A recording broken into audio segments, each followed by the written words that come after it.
All right, LA. So thank God. I mean that literally. We should all be praying for peace in our country. Things are calmer in LA last night. There were a few arrests, but they haven't put them out yet. There's a small group of agitators that are running around trying to cause trouble, but this has not morphed into what they call an organic protest. There's no base, okay? So the troops worked. Federal buildings were protected. No cars set on fire last night. Nobody hurt. There are 1,700 National Guard in LA, 350 Marines on the ground right now. And the reason that those troops are there is because of the Los Angeles Police Department.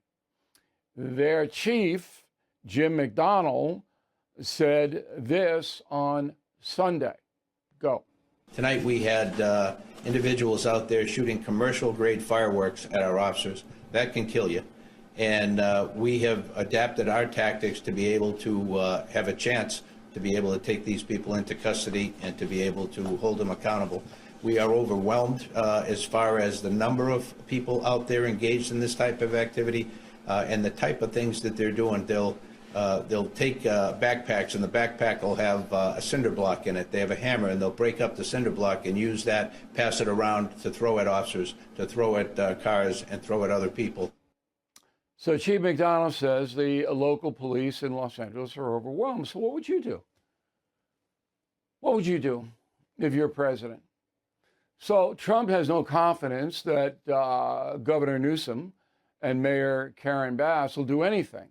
And I'm with him. Those people don't want to confront these demonstrators. They're open border people. They are. Newsom in the last 2 or 3 months has said, maybe we shouldn't have an open, but you know what they are.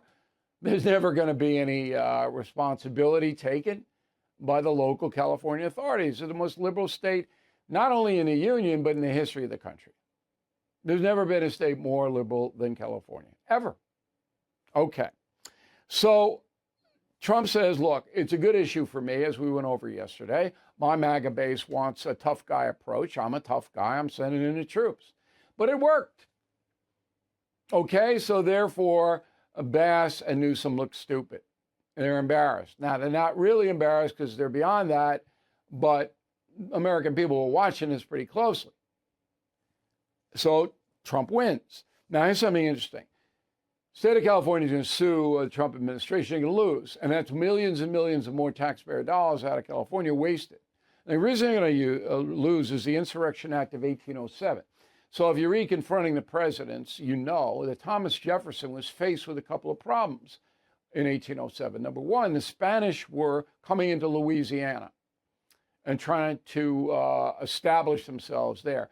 And number two, Aaron Burr, okay, who was vice president under Jefferson's first term, was fomenting an insurrection west of the Mississippi River, for which he was arrested and charged. He was acquitted, but he did it.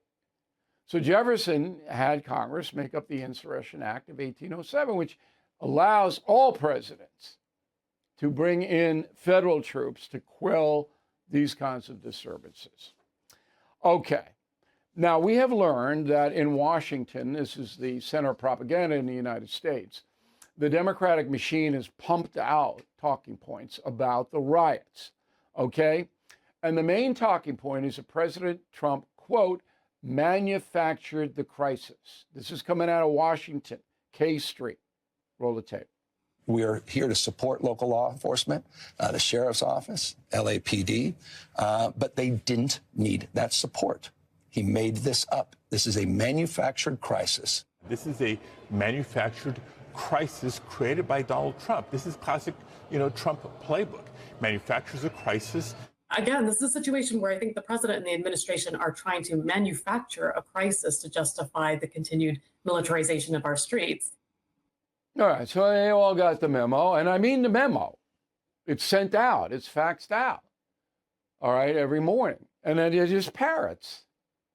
And you see that time and time and time again. All right, so summing up, Trump wins, Newsom loses, country wins, LA isn't burned down, nobody dies, and that's the memo. Finally, Kamala Harris is living in Los Angeles. She wants to be governor when Newsom hangs it up in 26. And she issued a statement about the riots. Quote, "I'm appalled at what we're witnessing on the streets of our city. Deploying the National Guard is a dangerous escalation and to provoke chaos. In addition to the recent ICE raids in Southern California across our nation, part of the Trump administration's cruel, calculated agenda to spread panic and division," unquote. This was posted on X. Okay, you will remember that as Vice President, Kamala Harris was tasked by President Biden with finding the root causes of illegal migration. Did you see a report on that? If you did, please let me know where it is. Okay. Kamala Harris was on the border less than an hour. 1 hour in 4 years. She's an open border advocate. No constraints at all. Okay. She's a nerve. I mean, this woman was put in charge of this. Can't find out why these people are coming in. We all know why. She didn't do anything. Nothing. Didn't try. Didn't go down there. And she has the nerve to do this? Man.